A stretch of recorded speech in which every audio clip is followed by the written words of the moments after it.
momento de entrevista y recibimos a Cecilia Sena, directora nacional de Desarrollo Social del MIDES. Estamos en el mes de la primera infancia. Bienvenida, Cecilia, ¿cómo andas? Muchas gracias por ¿Qué recibirme. tal? Bueno, se presentaron datos en el marco de este mes de la primera infancia de cómo se vienen desarrollando las políticas públicas destinadas justamente a la primera infancia de las mujeres embarazadas. Contanos lo que puedas, bastante resumido, de qué se está haciendo como una puesta a punto, en qué situación estamos en este momento.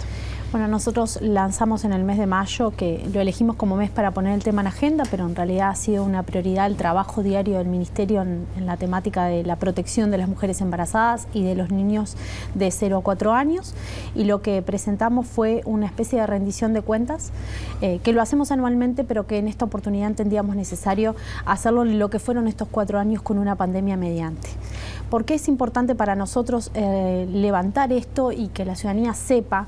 Porque tenemos dos fotos de la primera infancia. Por un lado, una foto real que no podemos desconocer ni como gestores de política pública, ni el sistema político, ni la sociedad en general, de una realidad de pobreza situada en un casi 20% en las familias con niños pequeños y sobre todo mujeres a cargo, solas, jefas de hogar. Y por otro lado, una foto donde el Estado en sí viene haciendo dotando de recursos y un trabajo para poder fortalecer algunas líneas en ese sentido, para poder contrarrestar esta realidad que tenemos. Entonces, yo lo mencionaba como una foto no tan linda, esta foto que tenemos como país, que nos desafía como sociedad, y que entiendo hay un consenso político, social de poner el tema en la agenda, pero también de decidir en términos de esta población, porque de ahí nos condiciona o nos potencia el futuro de desarrollo social que pueda tener nuestro país. Y por otro lado, decir, bueno, frente a esta realidad, ¿cuáles fueron las acciones que se tomaron?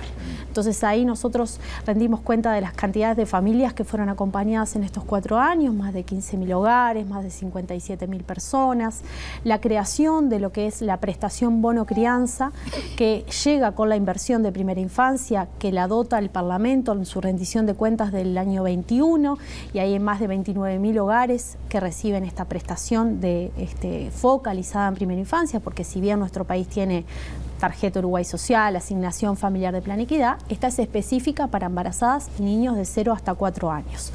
Todo lo que es el desarrollo de un modelo de teleasistencia como otra forma que nos deja la pandemia en términos de estar cerca de las familias, utilizando las tecnologías. Y se presentaba hace unos días la evaluación de cómo estas familias modifican sus comportamientos y además si son acompañadas o no, o sea, cómo acceden a derechos, cómo logran poder incluir en un sistema de cuidados en la parte de centros CAIF o en el sistema educativo o los controles de salud o el acceso incluso a trabajo protegido mediante las propuestas que tiene nuestro propio ministerio y otras que tenemos socialmente. Eso es lo que englobó este lanzamiento de este mes, con unos preliminares también, datos preliminares de lo que es la ENDIS, que estamos terminando la rural en este momento y se terminó el procesamiento de lo que es la ENDIS general. Esta es una encuesta que es un instrumento muy rico en términos de la foto de la primera infancia, nos da datos de salud, de desarrollo de esta primera infancia y nos arrojan datos que, habiendo tenido una pandemia mediante, para nosotros son positivos y que son importantes contarlos, como que mejoramos la seguridad alimentaria y disminuimos en términos porcentuales la inseguridad en la franja de 0 a 5. Entonces, ¿por qué esto es importante? El Estado dota de recursos, tal vez muchas veces cuestionados como no suficientes, pero también genera una batería de acompañamientos que logra proteger a esta infancia en una franja etaria tan importante para el desarrollo futuro y en algo tan importante como lo es la alimentación. Cecilia, recién decías el tema de los recursos siempre señalados como insuficientes. De todas maneras, cuando dabas recién las cifras, uno piensa en ese universo y son muchos miles de personas atendidas, muchos miles de hogares. Yo no sé si realmente uno llega a cuantificar las horas hombre que se necesitan para atender, porque a ver, no se trata solo de arreglarlo con dinero, hay que hacer un seguimiento. Ese seguimiento lo tienen que realizar ¿quiénes? Lo tienen que realizar técnicos, profesionales, tiene que haber una evaluación de si esa ayuda está llegando a donde tiene que llegar o no. ¿Es solamente un tema de recursos económicos o también hace falta obtener otro tipo de resultados, tener mayor cantidad de gente trabajando en el territorio? Bueno, ahí las decisiones fueron equilibradas. Nosotros generamos prestación económica, que fue el bono crianza, que es el bono crianza, y fortalecimos acompañamiento familiar. ¿Y por qué para mí es importante mencionar esto? Porque no vamos a, o sea, podemos llegar a ser un país con pobreza cero si quisiéramos a nivel infantil, o disminuir en porcentajes en términos de transferencias económicas, pero hay una batería de acciones que tenemos que hacer con esas familias que van por otro camino, y no meramente en lo económico, más allá de que el ingreso es sustancial, por supuesto que sí, y que es necesario, y que estas prestaciones vienen a proteger y a garantizar un derecho. Pero además tenemos que poder acompañar situaciones que se detecten de violencia, tenemos que poder acompañar líneas de controles de salud para lograr el objetivo de que todas nuestras embarazadas y que nuestro país siga teniendo índices tan buenos de control de embarazo. Nos presentaban el otro día en el marco de una cooperación donde Uruguay es ejemplo para la región y para el mundo, porque es una cooperación triangular con Portugal y Ecuador, y vinieron de Portugal y de Ecuador a conocer las políticas que el Uruguay lleva adelante. Y esto también como país nos deja a la vanguardia. ¿Por qué? Porque mientras en países, como nos mostraban en Ecuador, un logro para ellos es tener el material antropométrico para un control de salud de un niño, para nosotros son otros. Esos ya son cosas que ya están garantizadas. Nosotros ya no discutimos esas cuestiones. Protegemos que eso siga sucediendo. Pero estamos en otro carril, vamos un paso adelante, pero más allá de ir ese paso adelante tenemos desafíos. Desafíos sí, frente a esta pobreza monetaria de ingresos que tienen las familias y de otra pobreza estructural frente a vulnerabilidades que tiene que sí o sí ir acompañadas de acompañamientos familiares, de recursos técnicos. Nosotros incrementamos el 50% de la plantilla, eso nos muestra que al momento de hoy mejoramos un 30% la cobertura. Generamos lo que es la modalidad de captación temprana con ACE, en un convenio con ACE para mejorar la atención en las embarazadas con extrema vulnerabilidad. También el modelo de teleasistencia, donde aplicamos mensajería y llamada con más de 15.000 contactos. O sea, hay una batería de acciones que esta inversión de primera infancia generó en el Ministerio de Desarrollo Social, que nosotros indudablemente tenemos que poder transmitirle a la ciudadanía, que sin duda es quien tiene que conocer lo que se está haciendo, pero a su vez también es quien fomenta mediante los tributos que todos pagamos y los impuestos, que las políticas sociales y que la batería de protección y de amparo social exista.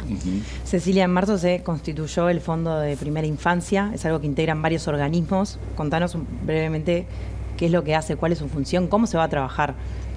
En marzo se presentó el Consejo Administrador de ese Fondo de Infancia. El Fondo de Infancia es una norma que lo determina la rendición de cuentas del año 23. Es votado por el Parlamento, es un proyecto de un legislador del Partido Independiente, de Iván Posadas, donde lo que busca este Fondo de Infancia es crear una institucionalidad de derecho público privado. ¿Qué es lo que busca? Flexibilizar todas las acciones que ya veníamos realizando en términos de la inversión de primera infancia. El Estado primero toma una decisión, que es dotar de recursos en términos presupuestales. Que esto es importante porque podemos sí generar programas y decir, tiene una transversalidad de primera infancia, se generó una acción para primera infancia, pero otra cosa es decir, vamos a destinar recursos. Esto se hizo en esta administración. Se destinaron 50 millones. Luego se hizo una distribución por instituciones donde todas tienen una participación en la vida de esa primera infancia, desde la gestación. ACE, Salud Pública, Ministerio de Vivienda, la ANEP, el INAU y el Ministerio de Desarrollo Social. Dentro de cada uno generamos nuestras propuestas en base a qué políticas fortalecíamos y qué otras nuevas íbamos a generar, y eran las que yo comentaba anteriormente. Y luego de eso se vio que además se necesitaba una norma que flexibilice la ejecución, que haga un seguimiento sobre estos proyectos y que a su vez presente un plan de trabajo frente a necesidades del hoy. Porque el Estado tiene una particularidad, es mucho más lento en relación a la vida de estos niños. Exacto. Mientras llegamos tal vez con una acción específica que puede ser la mejor, tal vez llegamos tarde en este tiempo. Entonces, este fondo viene a poder flexibilizar en este sentido, poder hacer las gestiones que muchas veces son de burocracia más flexibles, y por eso es importante que sea una empresa pública no estatal. Cruzamiento de datos entre todos los organismos, para justamente, como vos decías, llegar más a tiempo. Sí, ese consejo nos reúne. Incluso en ese consejo administrador está la OPP. Bien. Está la OPP, está el Banco de Previsión Social. Hay actores que uno tiende a pensar, bueno, pero identificamos tal vez al BPS solo con las personas mayores. No. De estas políticas de infancia vamos a tener condicionado o no las oportunidades de desarrollo y seguridad social de nuestro país. Las políticas de infancia son políticas de género, son políticas de cuidados y también son políticas económicas. Y a propósito de eso, en una de las respuestas mencionaba la palabra violencia, y uno puede circunscribirse a la violencia que se da a nivel intrafamiliar, etcétera, etcétera, pero ahora también estamos viviendo desde hace mucho rato el tema de que los niños terminan involucrados en situaciones de violencia que tienen que ver o con el narcotráfico. Hay además especial énfasis en tratar de detectar situaciones que pueden rayar en lo delictivo, lugares en donde embarazadas o niños muy pequeños, hogares, estén rodeados de situaciones de delincuencia. ¿Hay un tratar también de detectar ese tipo de situación para poder prevenirlas? Sí, nosotros hacemos un abordaje integral, y ahí hay un hilo muy fino entre lo que es el llegar desde el Ministerio de Desarrollo Social para proteger y estar insertos en territorios donde sabemos todos que suceden situaciones que ponen en riesgo la vida tanto de los niños como de esas familias en general. Y ahí estamos trabajando con el Ministerio del Interior, además convocados por ellos. Las dos reuniones que ya se hicieron, Cecilia. Sí. Están trabajando ustedes también. Esto también, digo, como país, esto no es una realidad que tal vez ahora se pone un poco más a la luz, pero es algo que viene sucediendo hace mucho tiempo. Los niños están en ambientes y se crían en espacios y en ambientes donde la convivencia no es totalmente pacífica. En varios aspectos. Yo no soy experta ni en narcotráfico, pero sí hay unas violencias de todos los tipos en las cuales esos niños se crían. Y por lo tanto ahí, cuando el Estado está presente, tiene que poder proteger a esos niños. Toda la batería creada busca eso y hay protocolos específicos. De hecho, nosotros presentábamos hace una semana una línea que tenemos de apoyo con UNICEF, donde tenemos una guía de operadores, para los operadores, una guía jurídica de todos los protocolos cuando identificamos cada tipo de situación, si es una violencia intrafamiliar, si hay una cuestión que tiene que ver con algo que ponga en riesgo la vida tanto de esos niños como de algún integrante de la familia. Entonces, venimos trabajando, llevamos a instancias con el Ministerio del Interior. Es un desafío país empezar a mirar más allá de las intervenciones familiares, y esto ya lo digo desde el punto de vista más técnico, si se quiere, mirar cómo esta variable de delincuencia, por así llamarlo, está inmersa en el desarrollo y en la vida de nuestros niños. Muchas gracias. Cecilia, gracias por hoy. Sabemos que es muy interesante todo este tema y hay que seguir trabajando para eso que vos decías, el consenso político y lo que dijiste en la presentación de los datos el jueves 2 de mayo, en que los niños y las infancias y adolescencias no tienen lobby, pero hay que trabajar por ellos, seguir trabajando por ellos. Muchas gracias. Gracias. Nos vamos a ir con Matías Garros, que está en Torre Ejecutiva y tiene novedades desde allí. Necesita visa para entrar, entonces no tienen la visa, entran como refugiados, pero no son refugiados, y ahí que se genera este limbo reglamentario que es el que nos permite resolver el decreto. ¿Se puede estimar cuánta gente está en esa situación? Y en unos 20.000 más o menos. ¿Los obliga a mantener residencia o actividades acá por algún tiempo específico? Sí, claro. Para poder tramitar la residencia por arraigo uno tiene que estar trabajando aquí, alojado aquí, o tiene que tener familia aquí. Y de esta manera también por eso decimos que se genera una solución para la reunificación familiar. También está la residencia por arraigo por estudios, por esa es temporal. Ministro, estamos en vivo para TV Noticias. A grandes rasgos, ¿en qué consiste este decreto que acaban de firmar con el presidente? Bueno, que las personas migrantes que están solicitando refugio pero que no tienen las condiciones para ser elegibles para refugio, sí puedan tramitar la residencia por arraigo en Uruguay, si están arraigados, si tienen trabajo, si tienen familia, y de esa manera salir de una situación irregular y poder avanzar en sus papeles, en su trámite de residencia en el país y también de reunificación familiar. ¿Tienen un relevamiento de qué nacionalidades se presentan más cantidad? Esto sobre todo tiene que ver con las personas que piden refugio porque no tienen la visa y no son elegibles para refugio. Entonces, básicamente estamos hablando de personas de origen cubano o de otros países que se requieren visa. Los que están en el Mercosur y Venezuela y demás entran sin visa, están en otra situación. ¿Qué implica, para quien está viendo y para que entienda, implica una facilidad para que consigan trabajo, implica que ya estaban trabajando y que tienen que regularizar en papeles? Es más bien la regulación de papeles porque hoy tienen de repente documentos uruguayos pero no pueden procesar la residencia, no pueden después pedir la ciudadanía legal, tampoco pueden reunificar a sus familias y ellos lo vienen reclamando hace tiempo y en ese sentido esto es un paso muy importante para resolver esta situación. ¿Esto ayuda a conseguir otros documentos de viaje, una visa a Estados Unidos, por ejemplo? Bueno, en la medida en que puedan después pedirle el pasaporte, sí, pero eso es un proceso mucho más largo. ¿Y ya entró en vigencia el decreto? El decreto fue firmado por el presidente el día de ayer, de manera de que entrará en vigencia, supongo que después que sea publicado esta noche. Los trámites son en Cancillería, en forma online, presente. En el Ministerio Interior. Sí.